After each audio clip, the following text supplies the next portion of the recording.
ከዚህ በመቀጠል ወደ ውይይታችን ትንሽ ደቂቃ እየወሰድ እንነጋገራለን።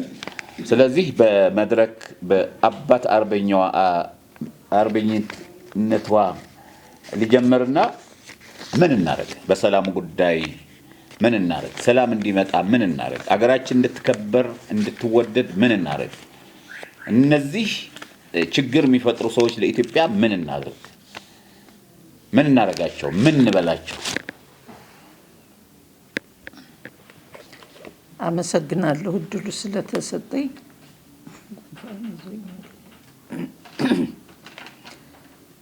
አሁን በሀገራችን ሰላም ዙሪያ የምናደርገው ጫካ የገቡትም በሰላም ገብተው ተደራድረው ተነጋግረው ሰላማዊ ሕዝብ ሆነው ቢኖሩ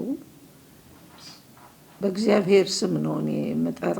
ሌላ ምንም መጥሪያ የለኝም። ምክንያቱም አማኝ ነኝ። እግዚአብሔር ሁሉን እንደሚያሳካው እንደሚያደርገው ስለማምን የኛ ልመና የመንግስትን ሰላም ፍለጋ የህዝቡን ሁኔታ እዛም ያሉትን ወገኖቻችን የሚያለቅሱትን ለቅሶ ተቀብለው የሃይማኖት አባቶችም የለመኗቸውን ልመና ተቀብለው ወደ ሰላም መጥተው በሰላም ብንኖር እግዚአብሔር ቢፈቅድ ጥሩ ነው እላለሁ። በተረፈ መሳሪያ አንስቶ መገዳደሉ ዋጋ የለውም። የራስን ወንድም የራስን ዘመድ መገዳደል ነው። ወንድሙ ነው የሚገል። በአሁኑ ሰዓት ሌላ ባዕድ የለብንም። ባዕዶች ከውጭ ሆነው ነው የሚያዋጉን። እነሱ ስራቸውን እየሰሩ እኛ ለነሱ መሳሪያ መሆን የለብንም።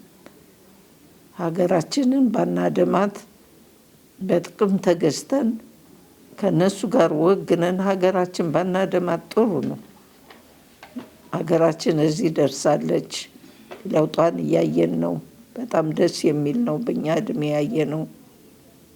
አሁንም ልጆቻችን ከታች ያሉት እየተተኩ ይህንን ልማት እያዩ ሰላሙን እያዩ እንዲያድጉልን ነፍጥ አንስተው የሚዋጉትና ሰላም የሚነሱትን ሰዎች እባካችሁ ለትውልድ ሁሉ አርአያ ትሁኑ። ወደ ሰላም መንገድ ኑልን። ሀገራችሁን አታድሙ፣ ህዝባችሁን አትጨርሱ ነው ምንል። ሌላ ከዚህ የበለጠ ምንም ማለት አልችልም። ምክንያቱም ልጆቻችን፣ ወንድሞቻችን፣ ወገኖቻችን ናቸውና እነዛም ወደ ሰላም መንገድ ተመልሰው ሀገራቸው ገብተው እነሱም እኮ ስቃይ ነው በየጫካው በየገደሉ መከራቸውን ከሚያዩ በሰላም መጥተው እንደ ሰላማዊ ህዝብ ስራቸውን ሰርተው በሰላም ቢኖሩ ሀገራቸውን ቢያበለጽጉ መክራለሁ ነው የምልህ። አመሰግናለሁ። እግዚአብሔር ይስጥልን እህታችን፣ በጣም ነው የምናመሰግነው። እድሜና ጤና ይስጥዎት። ደግናው አባታችን ያው ተተክተዋል እዚህ ላይ እንግዲህ ቅድም እናታችን አባት እና እናት አርበኛ የተናገሩት ነገር አለ። እኛ ቤተሰብ ነን። ቤተሰብ እንደመሆናችን መጠን መታረቅ መቻል አለብን። መታኮስ አያስፈልግም፣ መገዳደል አያስፈልግም ነው ያሉት። ትክክል ናቸው። ስለዚህ ወደ ሰላምና እርቅ ያመጣነውም የከፈትነውም ይሄ ለዚህ ነው። ይሄ እንደመሆኑ መጠን እስቲ እንዴት ብሎ ነው ሰላም የሚሆነው? ሀገራችን እንግዲህ አንድ ነገር ልንገሮት፣ ትንሽ ነው የምነግሮት። ጎህ ቴሌቪዥን በሰላምና እርቅ ሲሰራ የራሱ እንትን አለው፣ የራሱ ዓላማ አለው። ቀደም ብያለሁ፣ ምንም አልታጠቅንም፣ ሰላም ነው የታጠቅነው። እዚህ ያለው ሁሉ ሰላም ታጥቆ ነው የመጣው። አበል ፈልጎ አይደለም፣ ምን የፈለገው ነገር የለምና ስለዚህ እርስዎ ሰላም እንድትሆን ኢትዮጵያ ምንድን ነው የሚመክሩን? አንዱ በባህር በራችን እንዲከፈት እየደረሰ ነው ያለው። እየወደዱ የሚያስተዳድሯት ኢትዮጵያን ተፈጥሮልናል። ወጣት ዶክተር አብይ አህመድ ጠቅላይ ሚኒስትራችን ባህር በቅርብ ጊዜ እናገኛለን ብለን ይከፈታል ብለን ባህር አይደለም የባህር በር እንዲከፈት ነው እየተደረገ ያለው። በቅርብ ቀን ይከፈታል። ሌላው ደስ ከሚለው መታወቂያችን የሰፈር ነበረ ድሮ እዛ መታወቂያ አይታችሁ እንደሆነ ቀበሌ መታወቂያ ምን ነበረ? የሰፈር ዝም ብሎ የሆነ አካባቢ ነው ይባላል። የሆነ ቦታ ሲሄድ ደግሞ ያ ሰው ችግር ይደርስበት ነበረ። ከዚህ ነው የመጣው ውረድ እየተባለ በኬላዎች ችግር ይደርስበት ነበረ። ይሄ ኢትዮጵያዊ እንዲሆን ኢትዮ እንዲባል ተደርጓል። ደስ ከሚለው አንዱ ሰላም ይፈጥርልናል ነው ይሄ። ሁለተኛው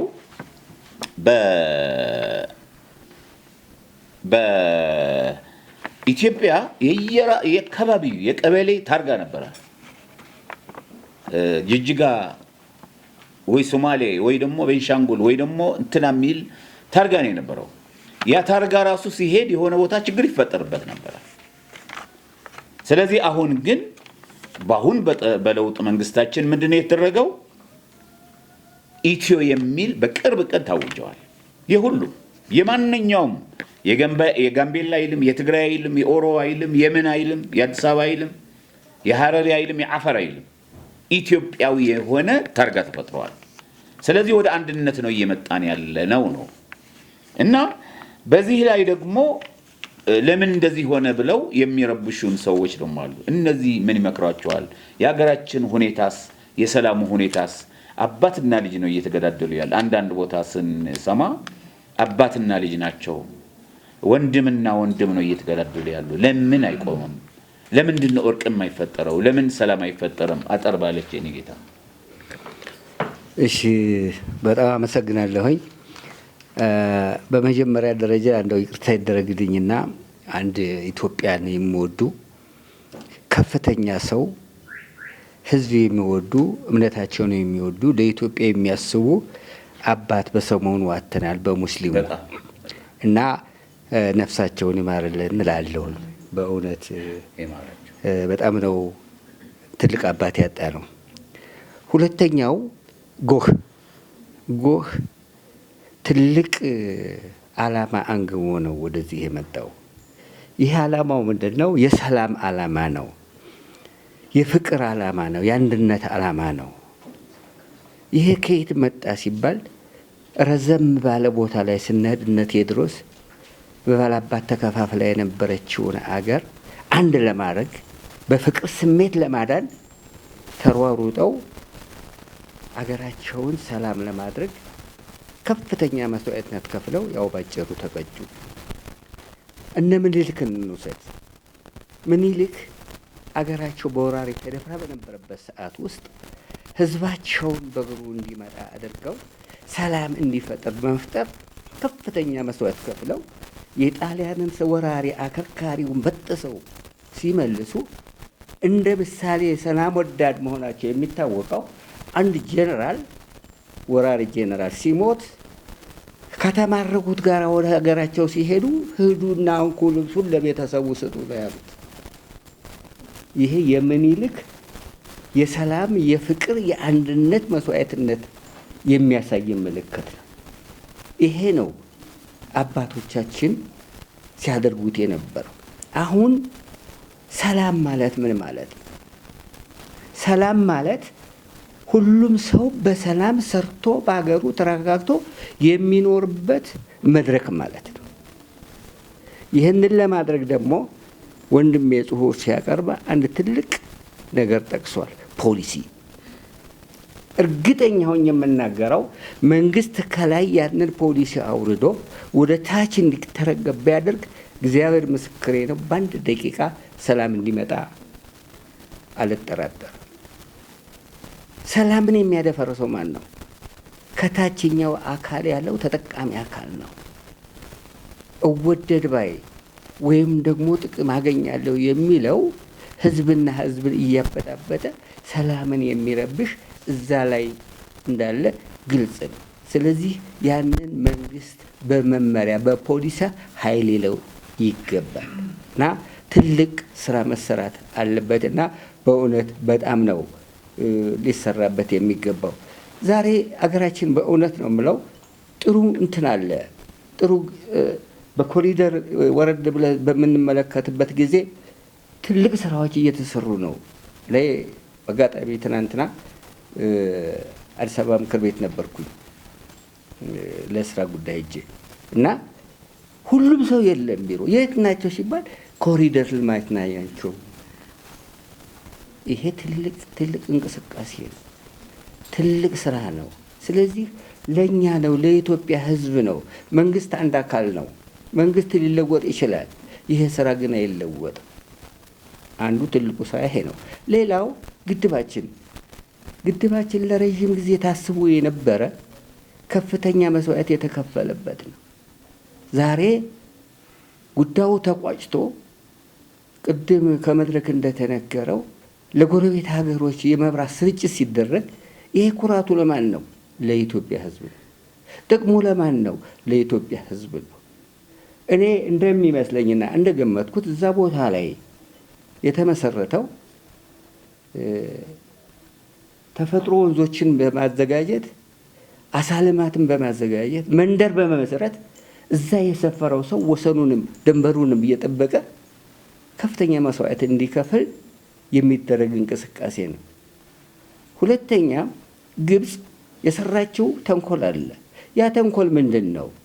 ያ አባይ ከራሷ አገር እንደሚፈልቅ አድርጋ ነው ለህዝቧ ስታስረዳና በትምህርት ካሪኩለም ተቆርጦ ሲሰራበት የነበረው። ያ ተጋለጠ።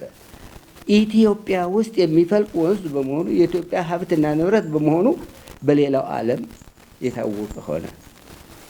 ያንን እኮ ቢደረግ ኑሮ አባይ ከሚፈልቅበት ግድቡን ማድረግ ይቻል ነበር። ግን ሰፋ ባለ መልኩ ስለታየ ታችኛውም አካል በፍትሃዊነት እንዲሰራ ስለተደረገ ያንን የማወቅ ችግር ነው። ይሄ ደግሞ አይሰራም። የኢትዮጵያ ህዝብ አንድነቱን መስርቶ የሚያደርገው ነገር ነው። የባህር በር ሰው ሰራሽ ተንኮል ነው የተፈጸመበት። በ1983 ዓመተ ምህረት የመንግስት ለውጥ ተደርጎ ሲሰራ ጥያቄዎች ቀርበው በዛ መካለል ሲገባው የውስጥ ተንኮል ስለሆነ ተጠቃሎ ተደፋፍኖ ወደዛ ሄደ። አሁን ዓለም አቀፍ ደረጃ ኢትዮጵያ በር እንደሚያስፈልጋት እየታወቀ ነው። እርግጠኛ ሆኜ የምናገረው በሰላም በፍቅር መጥቶ የዛ ተጠቃሚ እንደምንሆን ጥርጥር የለኝምና በእውነት ሁኔታዎች የተመቻቹ ስለሆነ የኢትዮጵያ ህዝብ ቆም ብሎ በፊርማታ ማሰብ ይገባዋል። መንግስት ራሱን ዝቅ አድርጎ ሌላውም አካል አይኑን ገልጾ የፍቅር ስሜት የመደራደር ስሜት ወደዚህ መምጣት ምንድን ነው? እዛም ማዶ ያለው እዚህም ያለው ኢትዮጵያን ለማስተዳደር ወይ ኢትዮጵያን ለመጥቀም ከሆነ የጉልበት ስራ መሰራት የለበትም። የጉልበት ስራ አክትሟል። ቴክኖሎጂ ነው ተብሎ ቅድም ከወንድሜ እንደተገለጸው ቴክኖሎጂ የጠቀመን ጉዳይ አለ፣ የጎዳንም ጉዳይ አለ። ስለ እውነት ነው የምለው። የጠቀመን ዓለም አቀፍ በሆነ ግን ተገናኝተን ሁኔታዎችን እንደምናመቻችና ዓለም አቀፍ የሆነ ስራ እንድንሰራ ነው። የጎዳን ደግሞ በቴክኖሎጂ መጣ የተባለው በፌስቡክ በሌላውም ሁኔታ የስድብ ጋጋታ፣ የመናድ ጋጋታ፣ የተገነባውን አገር ለመናድ እንቅስቃሴ እየተደረገ በየመንደሩ ተከፋፍለን እንድንኖር የተደረገ ሁኔታ ስለሆነ በእውነት ይሄ ማክተም አለበት። ሌላ የመኪናዎች ታርጋ ኢትዮ የሚል ሁኔታ ሊመጣ ይችላል። መጀመሪያም የተሰራው እኮ ለመከፋፈል ነው። ሶማሌ፣ አፋር፣ አማራ፣ ኦሮሞ ታርጋ እየተለጠፈ የኔ የሚል ሽሚያ ስለተደረገበት በእውነት አሁንም መንግስት ቆም ብሎ አስቧል ማለት ይቻላል። ስለዚህ እንዲህ አይነቱ የሚያስተቃቅፈንና ኢትዮ ታርጋ የሚለው ከመጣ ሌላውም እንደዚሁ እየቀጠለ ስለሚሄድ በእውነት ይበርታ የሚል ጉዳይ ነውና በእውነት ሌላውም በኋላ ደግሞ እድል ከተረሰ ቀጥልበታለሁ። ለአሁኑ ይብቃኝ። በጣም አመሰግናለሁ። እግዚአብሔር ይስጥልን። ልጃችን መግቢያ ላይ እንደ መንጠልጠያ ያቀረበልን የሰላም ምንነት የሰላም ጠቃሚነት ምን እንደሆነ ከኛ ደግሞ ምን ይጠበቃል ከነዋሪ ህብረተሰቡ ምን ይጠበቃል በሚለው በጥሩ ሁኔታ ነው ያወራል። በጣም አመሰግናለሁ። እና በሌላ በኩል ደግሞ የጎ ቴሌቪዥን እኔ ሶስተኛ ጊዜ ነው አራተኛ ጊዜ ነው እዚህ መድረክ ላይ ስለ ሰላም ነው ስለ እርቅ ነው ስንወያይ የነበረውና ሚዲያውን በጣም ነው የሚያመሰግነው። በሌላ በኩል ወደ ሌላ ከመግባቴ በፊት እዚህ አሁን እየተሰራ ያለው የአባት አርበኞች፣ ምሁራኖች፣ ታዋቂ ግለሰቦችና ለሀገር ተቆርቋሪዎች፣ ሌሎች ለሀገር አይቆረቆሩም ማለት አይደለም። ኢትዮጵያዊ የሆነ ሁሉ ለሀገሩ ተቆርቋሪ ነው ማለት ነው። ከኔ ጀምረውና በሌላ ሚዲያ አይቼ አላውቅም። ተከታትያለሁ። ምናልባት የጎ ሚዲያ ጣቢያውን አላውቅም ይሆናል። ለህዝብ መታየት አለበት።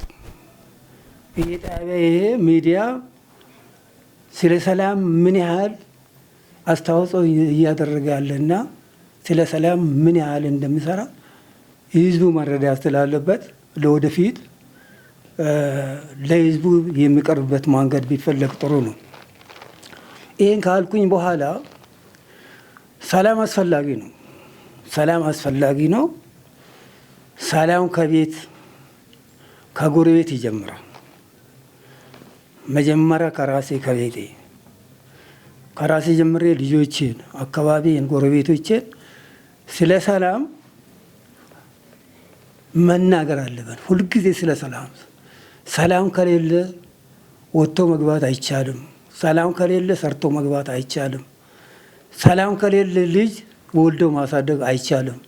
ሰላም ከሌለ ልጅ ማስተማር አይቻልም፣ መኖር አይቻልም በአጠቃላይ እና አሁን ይሄ እኔ አሁን 3 መንግስት እንደዚህ 4 መንግስት አይቻለሁ። ስለ ብሔር እኔ አላውቅም። ትላንትና የመጣ መርዝ ነው። ትላንትና የተፈጠረ መንዝ ነው። እኔ እንደምረዳ ከሆነ ሰዎች ሊያገዛዛቸው እንዲያመቻቸው አማራ፣ ኦሮሞ፣ ትግሬ፣ ደቡብ አሉ እንጂ አዳምና ሔዋን አንድ ናቸው። በኢትዮጵያነታችን ነው የምንታወቀው እንጂ በብሔር አይደለም። እኔ አሁን ትውልድ ቦታ የት ነው? እንደዚህ ያለ ቦታ ዜግነት ኢትዮጵያኖች ስንባል እናምራለን። ይሄ የብሔርተኝነት መርዝ የመጣ ትላንትና ነው። እድሜ ለመንግስታችን። በአሁኑ ጊዜ በጠቅላይ ሚኒስቴራችን በየጊዜ በሚዲያ እንሰማለን ስለ ኢትዮጵያ አንድነት ነው እና ከፍተኛ ለውጥ እየታየ ነው። አሁን ለምሳሌ ምንድን ነው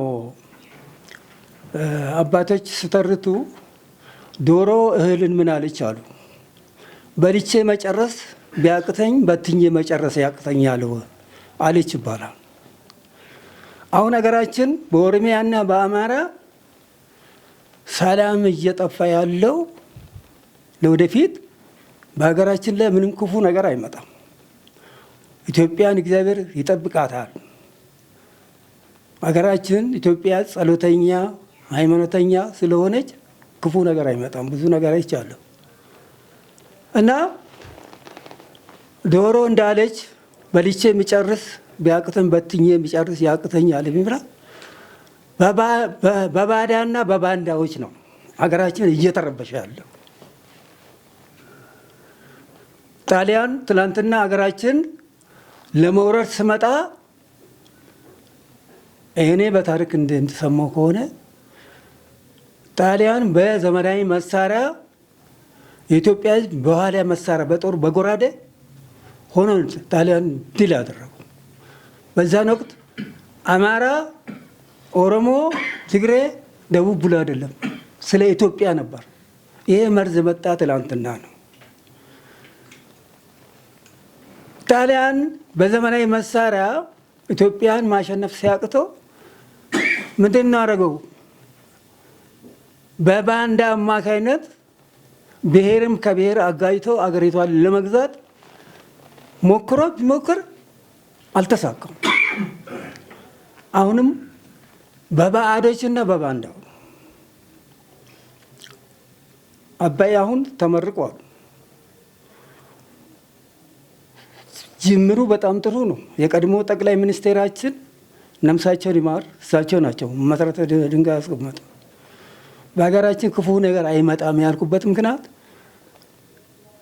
ክቡር ጠቅላይ ሚኒስቴራችን ባይመረጡ ኖሮ ይሄ ግድብ ይሳካ ነበር። እኔ አመሰግናለሁ። የተከበሩ አምባሳደር ሙዑዝ ህዳሴ ግድብ ሄጄ ጎብኝቻለሁ። በሳቸው አማካኝነት አይቻለሁ፣ ጅምሩን አይቻለሁ። አይሳካም ነበር። የውሸት ሪፖርት ነበር ሲቀርብ የነበረው። ይሄን 1% ደረሰ። በወቅቱ የነበሩት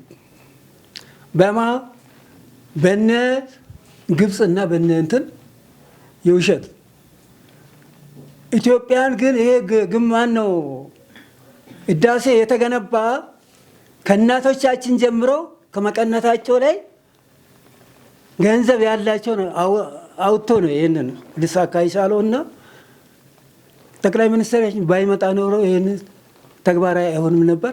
ምስጋና ይገባቸዋል እና አገራችን ላይ ምንም እንትን አይልም። አሁንም ደግሞ አገራችን እያደገች ነው አለች። የተፈጥሮ ጋዝ አግኝተናል። ነዳጅ አሁን በቅርብ ጊዜ ይወጣል ተብሏል። የባህር በር በተወሰኑ ግለሰቦች አጥተናል። ያ ሁሉ አሁን ልናገኝ ነው። ቀይ ባህር ሁሉ አሁን ትላንትና እዚህ የነበሩት ባለስልጣኖች የነበሩት ውጪ ሆኖ ነው በባንዳ አማካይነት አገራችን ለመረበሽ እየሞከሩ ያሉ። ስለዚህ እኛ ደግሞ በየአካባቢያችን መጠበቅ አለብን። የምናውቀው ደግሞ ለማቆ ማስረዳት አለብን። መንግስታችንም ወደ ሰፊ ነው። አሁንም ወደ ሰፊ ነው። የውጭ ጠላት የለብንም። ወንድም ከወንድም ጋር በእጅ አዙር ቀኝ አገዛዝ በነ ግብፅና ትላንትና ከዚህ ባለስልጣኖች የነበሩ ውጭ ሆነው በሚያገኙት እርዳታ አማካይነት ነው ልጆቻችን ማነው በየኦሮሚያና እንትን እየረበሹ ያለውና አሁንም የገቡ ናቸው። መንግስት አሁንም ለሰላም በር ክፍት እንዳደረገ ለሰላም በር ክፍት ማድረግ አለበት። እኛም ደግሞ እንደገና ደግሞ የሃይማኖት አባቶች፣ ምሁራኖች፣ ታዋቂ ግለሰቦች የድርሻቸውን ስራ መወጣት አለባቸው። እኛም ደግሞ አካባቢያችን መጠበቅ አለብን የምን ለማለት ፈልጌ ነው። አመሰግናለሁ። ጨርሻለሁ። አቶ ከበደ በጣም እናመሰግናለን። አሁንም ስማችንን የሚያደርግ አባት አርበኛ ጀግናው ስለ ሰላምና እርቅ እንድናገር ሀሳብ ስለተሰጠኝ በጣም አመሰግናለሁ። እኛ በአሁኑ ሰዓት እዚህ ተሰብስበን ስለ ሰላምና እርቅ ስንነጋገር ይሄ ቤት ራሱ መሶቡም ማዕዱም እንደሚያሳየው የሰላምና እርቅ ነው። ይሄ መሶብ ዳቦ አልያዘም ወይም እንጀራ አልያዘም። ሰላምን ይዞ ነው ቁጭ ያለው። የሰላም ቤት ነው። በዚሁ አካባቢ በዚሁ አንጻር ስንመለከተው እንደዚሁ ደግሞ የጦርነት መሶብ ቁጭ አድርገው ደግሞ ስለ ጦርነት የሚጎስሙ ደግሞ ክፍሎች አሉ። በአዳራሽ እንደዚሁ ተሰብስበን እንደምንነጋገረው ስለ ጦርነት ደግሞ መሶብ ይዘው ደግሞ የሚያወሩ አሉ። ስለ ጦርነት ደግሞ የሚደጉሱ አሉ። መንግስታችን 24/7 የሚል ፕሮግራም አውጥቷል። 24 ሰዓት ስራ፣ 7ቱን ቀን ስራ ነው። እኛ ሀገራችንን 24/7 በሚለው እያለማን ባለንበት ሰዓት እስኪ እንመልከት እነ ሶሪያን፣ እስኪ እንመልከት እነ ዩክሬንን ስንመለከት እኛ 24/7 ነው። እነሱ ደግሞ 24/7 ለጦርነት ነው። እኛ ለሰላም ግንባታ ነው። እነሱ ለጦርነት ነው። ጦርነት ምን ያህል አሰቃቂ እንደሆነ እያየን ነው። በቴሌቪዥን እናያለን፣ በጋዜጣ እናነባለን፣ ከውጭም የመጡ ሰዎች ይነግሩናል። የጦርነት አስከፊውን ነገር እናውቃለን። አሁን ከትላንትና ወዲያ ባሌ ጎባ ሶፍ ኡመር ላይ ክቡር ጠቅላይ ሚኒስትራችን እንደው አውጣተው ያስቀመጧቸውን ሰዎች ሳይ ራሱ በጣም የሚደነቅ ነው። በእውነቱ የሚገርም ነው። በኢህአዴግ ጊዜ ጡረታ የወጡትን አሁን ስልጣን ላይ ያሉትን በሽፍትነት የነበሩትን ሰዎች ሰብስበው ስለ ልማት ያሳዩ ነበር። እነኛ በስልጣን ላይ የነበሩ ሰዎች ምንም አልሰራንም ብለው ራሳቸው ተናገሩ። አገር ስንዞር ነው የከረምነው፣ አገሩን እናውቀዋለን፣ ምንም አልሰራንም ብለው መሰከሩ። ራሳቸው፣ ሌላ ሰው አይደለም የሚያወራው ወይ በሚዲያ አይደለም የሚነገረው። ራሳቸው ባለስልጣን የነበሩ ሰዎች ምንም አልሰራንም፣ አየን፣ ይህን ያህል ዘመን ስንቀመጥ ቁጭት ነው እያሉ በቴሌቪዥን የሚታዩ ናቸው። አሁን ስልጣን ላይ ያሉ ደግሞ ምን ያህል ታደለናል፣ ይህንን ስራ ለመስራት ከሰራተኛው መሪ ጋር አብረን በመጓዛችን ምን ያህል ታደለናል እያሉ ደግሞ በአንደበታቸው ይናገራሉ። ኢትዮጵያ ሽፍታ አታውቅም አሉ ክቡር ጠቅላይ ሚኒስትር። በአፄ ቴዎድሮስም ሽፍታ ነበር፣ በአፄ ምኒልክም ሽፍታ ነበር፣ በደርግም ሽፍታ ነበር፣ ባለስላሴም ሽፍታ ነበር። ጫና የበዛባት ሀገር ናት። በጫና ውስጥ ተወጥራ የምትገኝ ሀገር ናት። እድሜ ልክ ከጫና ወጥታ አታውቅም። ለምን? ይህ መከረኛ ጠላት እንቅፋት ሆኖብን ሁልጊዜ የምናወራው ጠላትን ስላሸነፍን ይሄ እየነደዳቸው እያበሳጫቸው በተለያየ መልክ እየመጡብን ነው። ኢህአዴግ አዲስ አበባ በሚገባበት ሰዓት ሽግግር መንግስት ነው እንጂ ህዝባዊ መንግስት አልነበረም። ህዝብ አልመረጠውም። ህዝብ ያልመረጠው መንግስት ወደብም ሰጥቷል፣ አገርን አስገንጥሏል። ይሄ ፍትሐዊ አይደለም። ይሄ ዲፕሎማሲ ስራ ሊሰራ በመንግስት ደረጃ ከፍተኛ ጥረት እየተደረገ ነው ያለው። ህዝቡ ታዲያ ከዚህ ጎን መቆም አለበት። ይሄ ረጅም ዘመን ምንድን ነው የሚባል ነገር አለ። ከ10 ዓመት በኋላ የቀረ ነገር በፍርድ ቤት እንደ እንትን ይቆጠራል የሚል አባባል ይዘው የሚሄዱ ሰዎች አሉ። የተሰራውን ስራ ሁሉ የሚያደናቅፉ ኃይሎች አሉ። ህዳሴ ግድቡ በሚመረቅበት ሰዓት እንዴ አሁን ጊዜው ነው እንዴ? ስንት ነገር እያለ ይሄ ነገር እንደዚህ ፌሽታ የሚደረገው ለህዝቡ ደስታ የሚደረገው ህዝቡ ስቃይ ላይ ነው፣ ኑሮ ላይ ነው ያለው፣ ኑሮ ችግር ላይ ነው የሚሉ አሉ። ኒኩሌር ማመንጫ ኢትዮጵያ አመረተች ሰራች ሲባል ተቃውሞ ነው። ከተማ ሲዘጋጅ ሲስተካከል ሲጸዳ እንቅፋት ነው። ሁሉ ነገር የባህር በር ለማግኘትም እንደው እንቅፋት ነው። በአሁኑ ሰዓት ጥያቄ ነው ወይ ነው ምን ቢሰራ ነው እነሱ ደስ የሚላቸው? በአሁኑ ሰዓት ይህን እንደዚህ የሚያደርጉ ኃይሎች ማን ናቸው ብለን ስንል ግብጾች በሀብታቸው በገንዘባቸው ተመክተው ገንዘብ እየዘሩ እርስ በርስ እያጨረሱ እንድንጨርስ እያደረጉ ያሉት። የኢትዮጵያ ሕዝብ ቆም ብሎ ማሰብ አለበት። ከእንግዲህ ወዲህ ለምንድን ነው የምንሞተው? ስንት ሰው አለቀ እኮ። አሁንም እኮ ሰው በጦርነት በስደት እያለቀ ነው። አምባሳደር የሰላም አምባሳደር እሳቸው ያውቃሉ። ትግራይ ውስጥ ነበርን፣ ኤርትራም ነበርን። እርስ በርስ ተፋጀን፣ ሰላም ተገኘ ብለን ስንል እንደገና ተመልሰን ወደ አዘቅት እየገባን ነው ያለ ነው። አንድ ባህር አለ ትግራይ ውስጥ በደም የተነከረ አጠጡ የሚባል ነው። ታሪካችን እኮ የጦርነት ታሪክ ብቻ እየሆነ እየቀረ ነው ያለው። መቼ ነው አንድ ቀን እንደ ህዝቡ አሁን እንደ ሌላው ሀገር አሁን እኮ ቅድም አቶ ስዩም ሲናገሩ ሰላም እኮ ደፈረሰ የሚባለው ጦርነት ብቻ ሲኖር አይደለም፣ ጥይት ስጮህ ብቻ አይደለም። ጥይትም ባይጮህ መድፍም ባይጮህ ሰላም ላይኖር ይችላል ብለው ትክክለኛ አባባል ነው። አሁን ሩቅ አንሂድ፣ ደቡብ አፍሪካ ጦርነት የለም፣ ግን ሰላም አለ? የለም። ዘረፋ ነው፣ ቅሚያ ነው። ጦርነት ስላለ ብቻ አይደለም፣ ጦርነትም ባይኖር ሰላም ላይኖር ይችላል። ስለዚህ እኛ አሁን እዚህ ያለነው የኢትዮጵያ ህዝቦች በሙሉ ለሰላም መነሳት ያለብን የልማት መንግስታችንን ስንደግፍ ነው። ስህተቶች ሊኖሩ ይችላሉ። ስጋ ለባሾች፣ ማንም ሰው ስጋ ለባሽ ነው፣ ሊሳሳት ይችላል።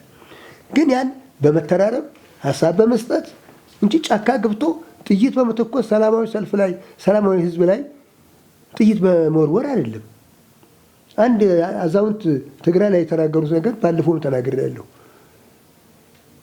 የደርግ ሰራዊት መጥቶ አንድ ኮረብታን ሲይዝ ወያኔዎች ይለቃሉ፣ ያን ቦታ ይለቃሉ፣ እኛ እንይዛለን። እዛ ቦታ ላይ 15 ቀንም 20 ቀንም አንድ ወርም እንቀመጣለን። መልሰው ደግሞ እነሱ ተጠናክረው ሲመጡ ደግሞ እኛ እናፈገፍግና ደግሞ እነሱ ይይዙታል። እኛ ስንገባ ጠላ ጠምቀው ቄጠማ ጎዝጉዘው አምባሻ ጋግረው ይቀበሉናል ህብረተሰቡ ሆ ብሎ። እኛ ደግሞ ስንወጣ እነሱ ሲመጡ ደግሞ ወያኔ ደግሞ ቦታውን ሲቆጣጠረው እንደዚሁ ጠላ ጠምቀው ቄጠማ ጎዝጉዘው አምባሻ ጋግረው ይቀበላሉ። እንዲህ እየተደረገ ህዝቡ እየተሰቃየ ሲኖር አንድ ቀን እዛም ቦታ ላይ በቁጥጥር ስር አድርገን ያንን ጀነራል ተስፋዬ ገብረ ኪዳን መጥተው ህዝቡ ሰብስቡልኝ ተብሎ በሙሉ ህዝቡ ተሰብስቦ እያለ እኛ የቆምነው ለሰፊው ህዝብ ነው አሉ እሳቸው ጀነራል ተስፋዬ። እኛ የቆምነው ለሰፊው ህዝብ ነው፣ እነሱ ሽፍቶች ናቸው ብለው ሲሉ አንድ አዛውንት እኔ የምናገረው በትግርኛ ነው፣ አማርኛ አልችልም፣ አስተርጓሚ ይመደብልኝ አሉ።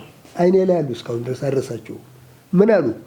እናንተም ስትመጡ ለሰፊው ህዝብ ነው ትላላችሁ፣ እነሱም ሲመጡ ለሰፊው ህዝብ ነው ይላሉ። እኛን ጨርሱንና እናንተ ታረቁ አሉ።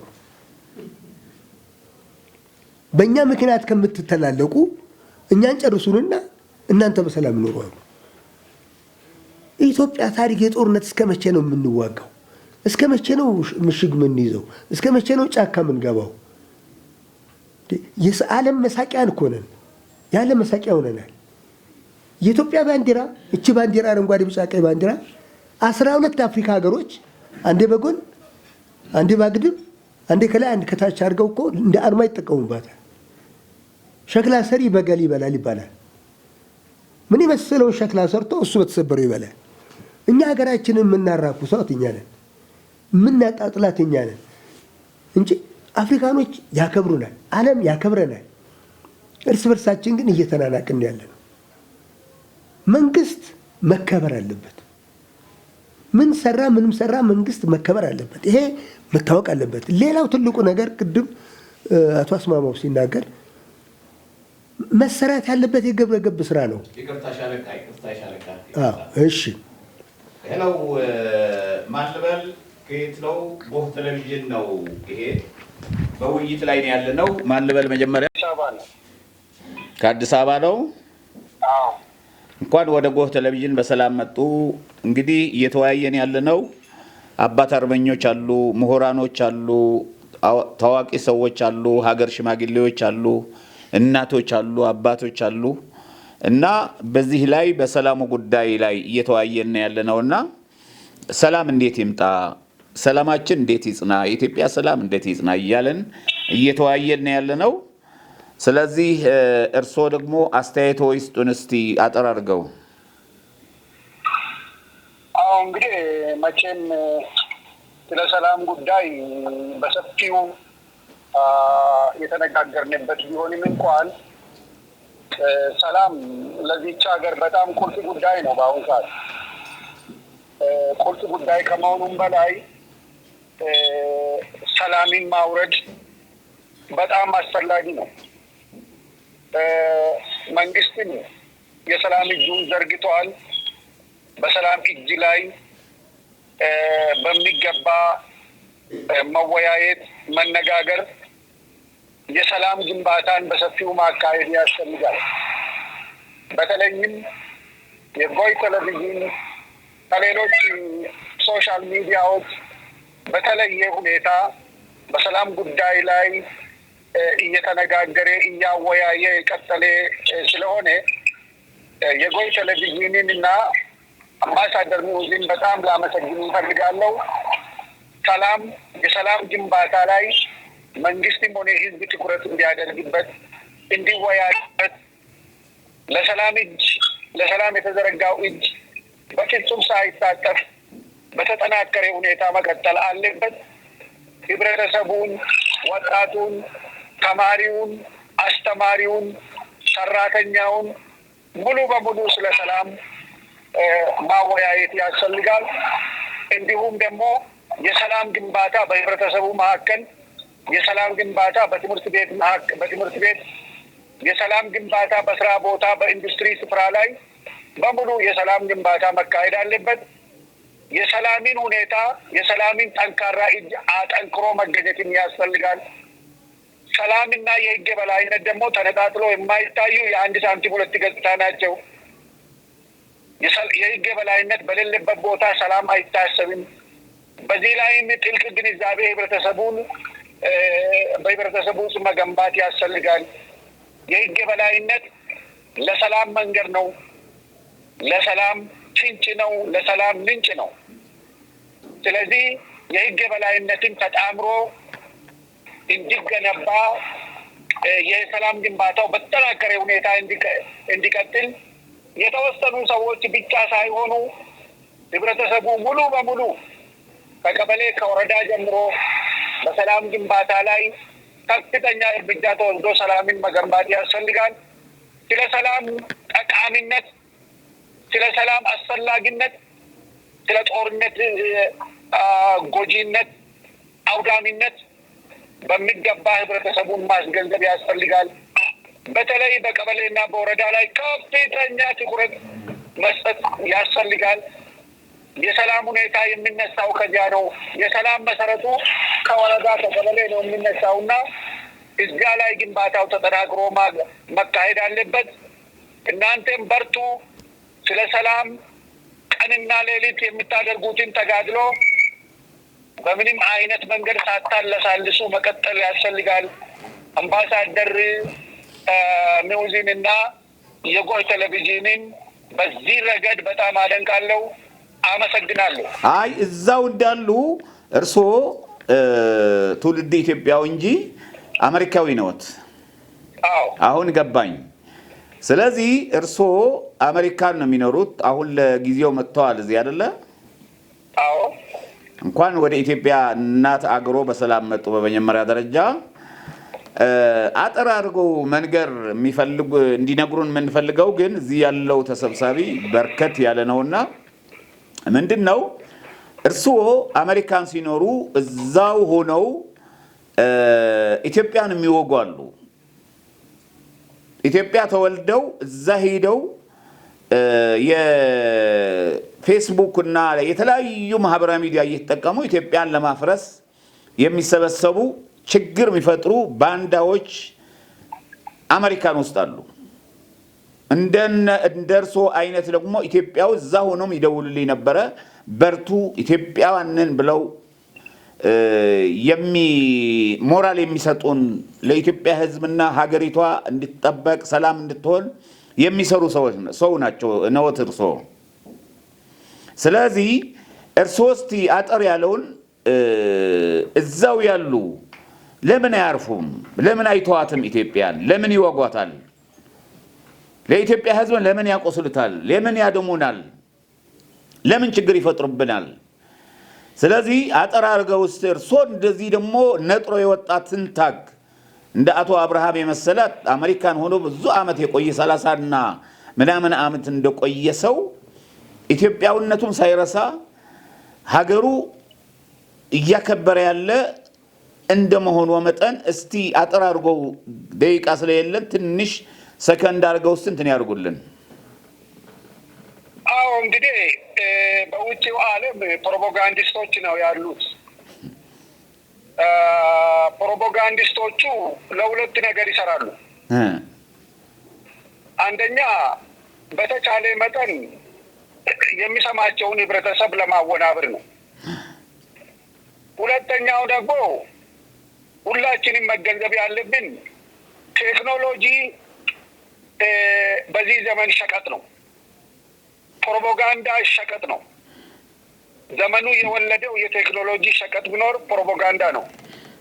ፕሮፓጋንዳውን ደግሞ ያለማቋረጥ እየነዙ ያልሞተውን ሞተ፣ ያልተቃጠለውን ነደደ እያሉ እያወሩ በቀጥታ ገንዘብ የሚያገኙበት መተዳደሪያውን የሚያገኙት ከዚህ ከፕሮፓጋንዳው ነው።